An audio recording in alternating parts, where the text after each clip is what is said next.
This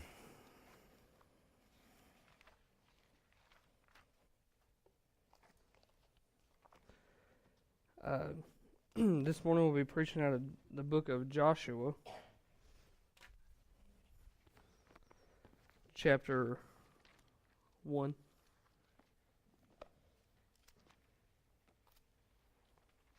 Comes before chapter 2. You're welcome.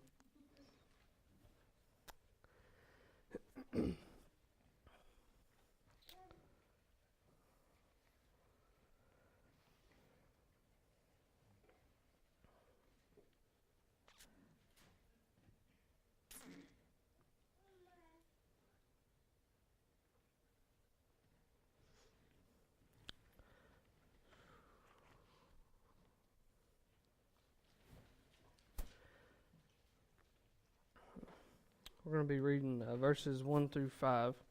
If y'all don't care, we'll stand up for the reading of God's Word. After the death of Moses, the Lord's servant, the Lord spoke to Joshua, the son of Nun, Moses' assistant. He said, "Moses, my servant, is dead.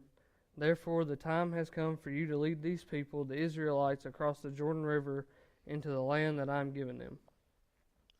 I promise you what I promised Moses. Wherever you set foot, you will be on land that I have given you. From the Negev wilderness in the south to the Lebanon mountains in the north, from the Euphrates River in the east to the Mediterranean Sea in the west, including all the land of the Hittites. No one will be able to stand against you as long as you live, for I will be with you as I was with Moses. I will not fail you or abandon you." Y'all can be seated.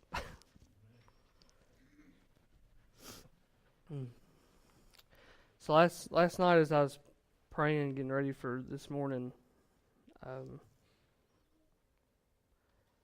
I just was really praying for a word that I'll say it like this. God was really dealing with me with one of the issues that I struggle with. Because a lot of times I see having to bring forth the message or having to do worship or something, I view it as work. Or the place that I've been at recently, I've been in that old mindset of, well, I have to do this or I have to bring this, instead of I get to, or I'm blessed with the opportunity to do this. But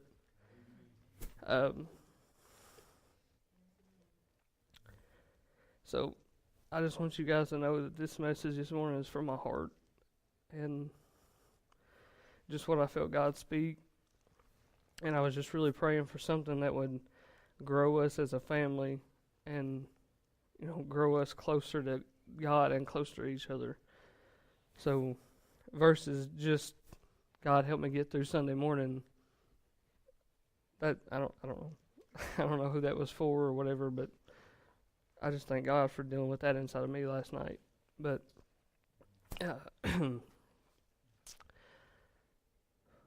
a lot of times here recently, and it seems like for a really, really long time, we talk about the promise, about heading towards the promise, about gaining the promise, fighting for the promise, holding on to God's promise. But what exactly is God's promise? What is this thing that we say we're running to? What are we holding on to? What are we moving towards the promise as a family and as a church? And you may think it's weird that we're in the book of Joshua, but well, that's where we're at. So one of the first things that we see in verse 2, it says, "Moses, my servant, is dead. Therefore the time has come for you to lead these people, the Israelites, across the Jordan River into the land that I am giving them." So the first thing that we need to realize, or the first thing that we see here, is they're going into a land that God has already given them. To me, that's really an encouraging reminder that God has already granted us His promise. So the thing that we're going into, or what we're striving for, what we're holding on to, as a church and as a family, God has already given us. It's already been appointed. God's vision. That's what we're going towards. But it's already a set thing. We just have to, follow in the steps of the process to get the promise that, we already know about all that stuff. But in here, in this house, it's been spoken many times that we're moving up, we're moving to a different level, to a new dimension, to a new playing field, whatever the language you want to use. It's been mentioned and spoken over this house many a times that we're moving forward towards something. We're going somewhere. But what we need to remember, as we're doing that, God's already given it to us. So the second thing that we see is in verse 3, the very beginning. It says, I promise you what I promised Moses. And so that kind of began rolling around in my head. I promise you what I promised Moses. And it really stuck out to me. And what God showed me in that was that God's promises carry over from generation to generation. So God said to Joshua that he promised him the very same thing that he promised Moses.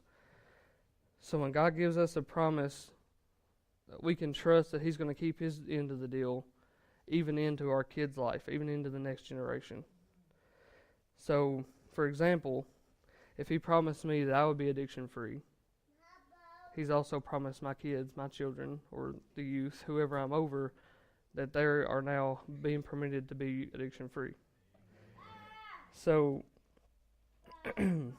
many times our youth gets lost in the mix of things, or we get so focused on, what's going on up here, or focused on where we're at, or different things in life that we kind of forget about, what's going on downstairs, or what's going on in the next generation. But that's our legacy.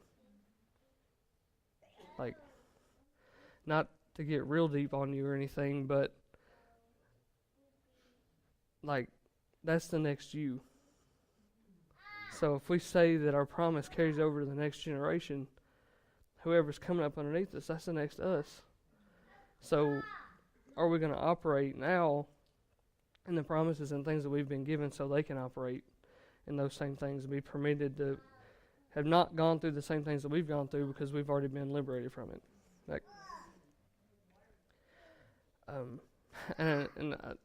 Seems a pretty common thing. Everybody talks about wanting to go back and, I wish I didn't do this, or I wish I could have changed this about my past, or, all the different regrets that we may have.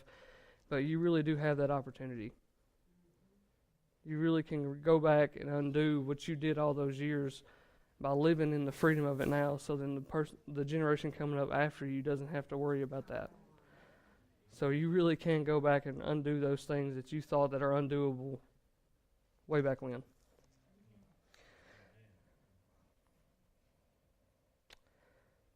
So we have to live and operate and seek God and his promises, not just for us, but for our kids as well, especially in this house. Because we have a lot of talented kids and we have a lot of potential. A lot of potential.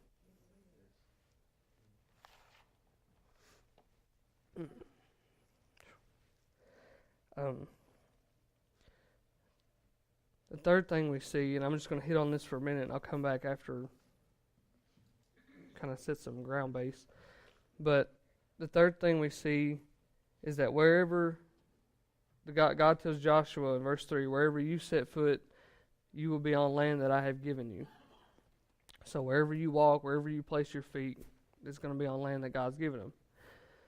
So wherever we set our feet, we'll be on land that God has given us. So the way that God kind of, and it's going to make more sense later, but the way God's kind of dealing with me on that, the dimensions and things that we're going to be getting into once we move over into the promise, or once we get to wherever God has us going, when we get into these different dimensions and everything, just know that we don't have to be scared. We don't have to freak out that new things are happening, or whatever's going to happen. I don't even know, but just know that it's a dimension that God's already given us. He already has prepared for us to be there. So it's going to be awesome when we eventually get there. But again, this is going to make sense more here in just a second. But as we go further on into verse 3 and verse 4, we'll get into something that I titled The Parameters of the Promised Land. So I guess if I had to have a title, there it would be The Parameters of the Promised Land. So in Joshua chapter 1 verse 4, it says, I'll read 3:2. I promise you what I promised Moses, wherever you set foot, you'll be on land that I have given you, from the Negev wilderness in the south to the Lebanon mountains in the north, from the Euphrates River in the east to the Mediterranean Sea in the west, including all the land of the Hittites. So, a couple weeks ago, I began digging into this, and God really showed me something awesome. It's just crazy, again, how God works. But so we'll go ahead and dig in. We'll start with the Negev wilderness in the south. Like, my question was, why is all this important? Why did it even matter? Like, why put that in here, in this part right here? Like, why does that even matter? But remember, I asked you some questions earlier, like what is God's promise, or what are we running towards as a family? What are we, not to say the end goal, but what is our goal more or less? What are we moving into? So I think that we're moving into this promised land that God has the parameters right here. And again, that's another thing that's going to make more sense here in a second. But I think we're moving into the sum of what this is in verse 4. So as we look at verse 4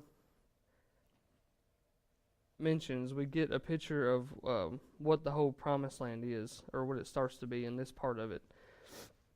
So starting with the Negev wilderness, we see one of three different parts of the promise that God's talking about.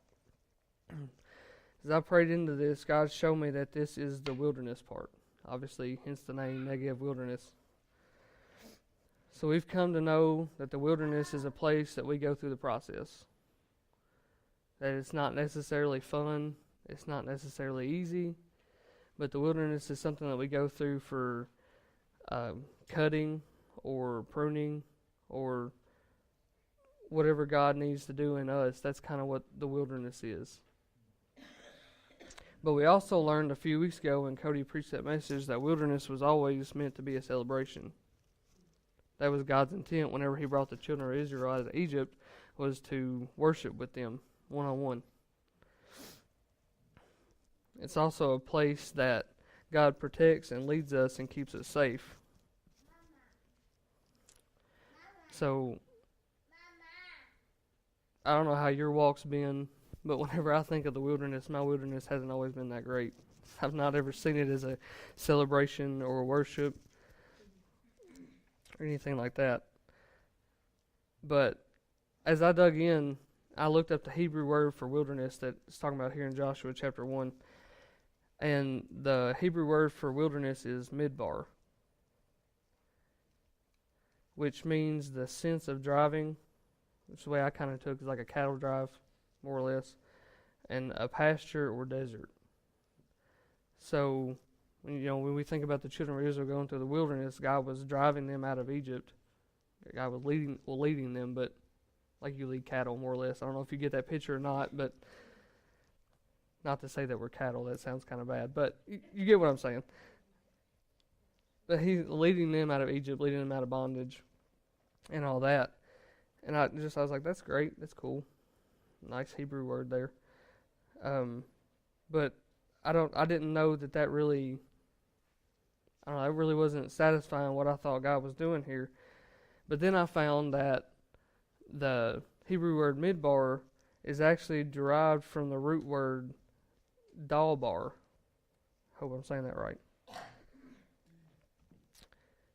And dalbar means to arrange, speak, and speak was rarely destructive, to answer, appoint, bid, command, commune, declare, destroy, give, name, promise, talk, teach, tell, or think. I know there's a lot there. But what I got out of that is that the wilderness isn't necessarily a place that has to be bad if we don't let it. Because some of the things that I found in there was that God destroys, so I took that as He destroys our enemies. We're coming out of the wilderness. The bondage and stuff that was chasing us before, He destroyed, whenever they went through the Red Sea and all that. So we don't have to worry about that. But He cuts those kind of things off of us. He teaches us, which a lot, if you think of where the church has come over the past few years or whatever, there's been a lot of teaching and a lot of stuff that, we wasn't necessarily in before or operating in before, but there's been a lot of teaching through all of that. God declares over us. He blesses us, He appoints us, and one of my personal favorites that it said in there was that it names us. God names us in the wilderness. We begin to learn our identity, learn who we really are. Once God cuts all that stuff off and we get down to where the rubber meets the road, so to speak, and God shows us who we really are in Him. Therefore, we get our identity.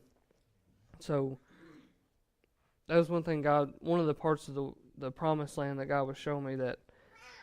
So I think I kind of had this view of the wilderness as this whole process getting to the promised land.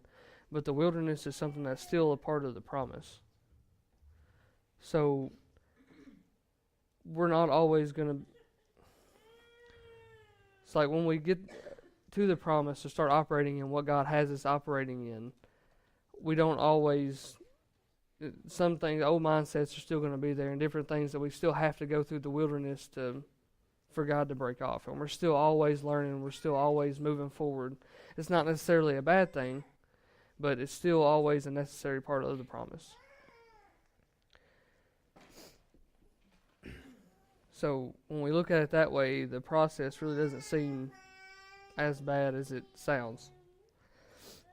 But the next part that's mentioned in verse 4 is the Lebanon Mountains. And so I looked it up. I tried to be Cody, look up a bunch of Hebrew words, and there was a big fancy Hebrew word that I'm not even going to try to pronounce, but all it literally means is mountain. So it's mountain.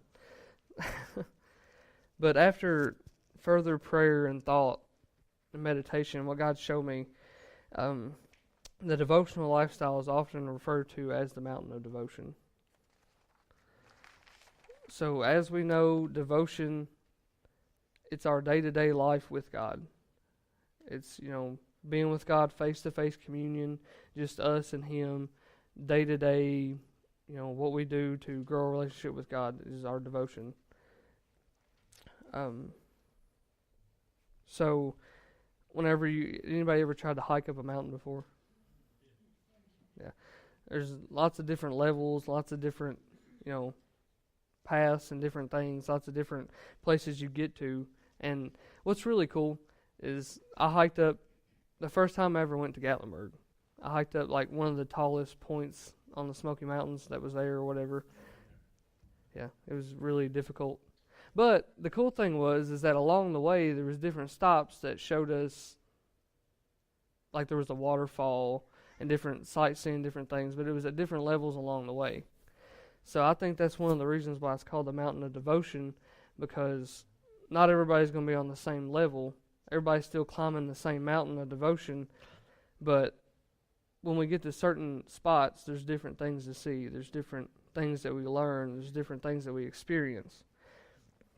And also different atmospheres, so to speak, because obviously it's a lot different when you get to the top than whenever you're on the bottom. It's really hard to breathe and physically, but when we talk about spiritually, once we're climbing that mountain and reaching different levels and different atmospheres, it's where we begin to see, like Moses, the different glory of God, or just all these different things that we're able to get into once we start climbing the mountain of devotion.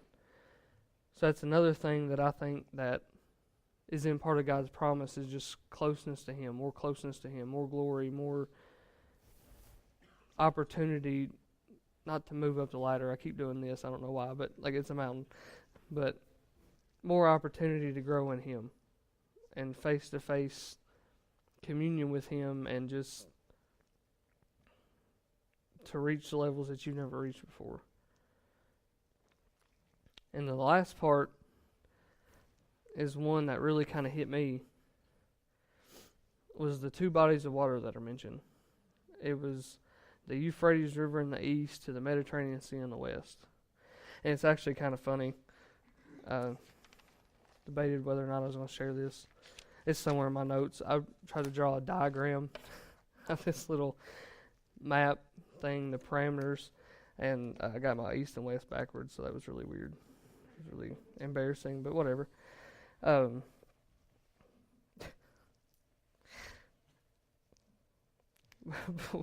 What God showed me in this was really awesome. So, Bubby, if you don't care to put up Psalms 103:12.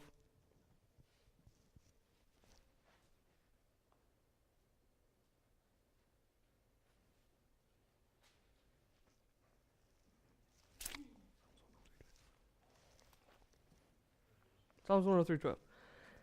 He has removed our sins as far from us as the east is from the west. So, I don't know if you caught it or not in there, but the Euphrates River was in the east, and the Mediterranean Sea was in the west. So God cast our sin as far as from the east is from the west. We know that. We've heard that since birth, seems like. But, how often do we really get that? It's a whole other message. But the Bible also talks about us being washed clean from sin. So I think one other necessary part of the promise is putting down that sin mindset. Not necessarily the fact of committing sin, but I'm talking about being focused on, oh my gosh, if I screw up, then I have to start back over. I got to go back to square one. Or I'm going to, go to hell if I mess up or whatever. And I'm not trying to give a license to sin or anything, don't get me wrong. But just know that you don't have to start all the way back over if you fall or mess up or fail or stumble, whatever. Paul was the one that said that he had to die daily. So if Paul had to do it, I kind of consider him the gold standard when it comes to a Christian. But yeah, just as far as the east is from the west, just not having to be worried or scared anymore about, oh my gosh, if I mess up, and this is bad. This is really bad. I'm gonna have to. Well, for me, one thing that hit me was because if I mess up, I'm the type person. Well, I gotta start back at square one. No matter if I'm 3/4 way done with the race, and I have to start all the way back at one. No matter where I've become or what. For me, what gifts or whatever things that I've earned or learned along the way, all that's automatically just negated because I've messed up. That was always my mindset. And all it's not a good mindset. It's not correct. It's not. But just know that that's part of the promise, is that God doesn't want us to be scared all the time or looking over our shoulder or trying to constantly micromanage how you do this or that so you don't mess up. He just wants us to stay focused on Him. Whether we're in the wilderness or whether we're, climbing up the mountain to a different level, all this stuff is necessary, but I think we don't need to focus so much on the distractions or focus so much on mess ups or screw ups or whatever. We just have to go for it. Set our eyes on Him, because one of the most liberating messages I've ever heard, Damon Thompson was speaking at a youth camp or youth rally, and it was just a message entitled "Go For It." And he's like, I'm going to tell you right now, you're going to screw up. So just get the thought of not screwing up out of your head, because you hold yourself to a idea of perfection that's not obtainable. The only perfection that we can hold ourselves up to is the blood of Jesus Christ. So we need to just, and this part may have just been for me, but to get rid of the whole sin mindset is, I think, a key part of the promised land. Because then once we're not focused on, oh my gosh, I'm going to fall, or this is going to disqualify me from this, we're going to focus more on, well, hey, I wonder what that next level's like. Or I wonder what it would be like if, if I go here, or we're going up here, and, we get into the whole, like, honoring each other as a family. Like, the place where I may be different than Tanya or Josh, but we can honor that because we're all going to the same, we're all striving to, go for it together, versus, somebody over here is like, oh my gosh, I'm falling, or, we can honor each other, and we're growing as a family. So, with all that being said, I hope that wasn't a bunch of ramble and confused. I told Tanya earlier, I was like, I really hope it comes out the way that I got it. So, but I feel like God is taking us to the promised land, so to speak. It is taking us to a place where we're granted permission to go for it no matter what. To a place where devotion, communion, and rest is absolutely abundant, and fear is nowhere to be seen. A place where we can be us, we can act as a family, and just, not that we haven't already operated in some of that, but I just feel like we've come through the wilderness and got to this place. Like Cody talked about on the last message that he preached, we come to a crossroads. So I feel like we've come around this, and we've come around it before, like Cody said, but we need to decide, are we going to continue to go through the wilderness over and over and over, or are we going to pick a road and go for it? It's another thing which didn't make it in my notes, but God showed me, but once you get past all this in the first little bit, it talks about Joshua told the Israelites to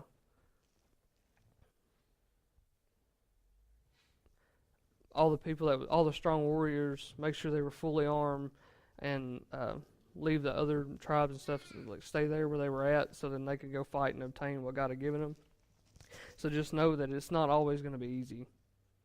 It might be a struggle, different things. Obviously, the enemy's going to continue to try to come at you, and he'll throw different mindsets at you. He'll throw all this different stuff, but that's why the wilderness is such a necessary part, because God also protects us in the wilderness. That's one thing that he did for the Israelites when they were coming through. He sent the fire and the cloud, so it also protected them from the Egyptians.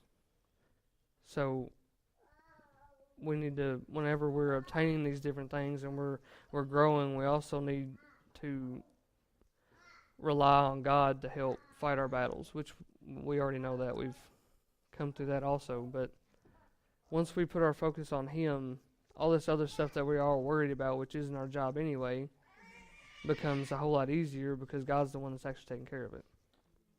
So then all we have to do is, the possibilities are endless.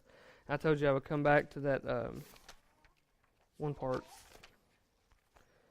The third thing that we've seen in the very first part, where God promised Joshua the same thing he promised Moses, wherever they set foot, wherever his foot touches, God's going to give them the land. So wherever we go in what God's leading us to, whatever dimension, it's going to be what no eye has seen and what no ear has heard. We've heard Cody say that. Different times it's been spoken, but I really think that once we decide to go for it, and that's something we got to do collectively as a family, like Cody talked about last week or 2 weeks ago. Once we decide to go for it, I really think that we're going to go into stuff that we've never seen before, or we've never heard, and I really think it's going to be good. And it's an awesome thing to know that God's already appointed that for us. And he wants to give us those things. But again, we have to, I know Damon talks about it all the time about a fresh yes. We have to be willing to go for it. We can't be caught up in old mindsets or different distractions. And I think that's why the whole east to west thing was really important, is so that we can just focus solely on going for it. So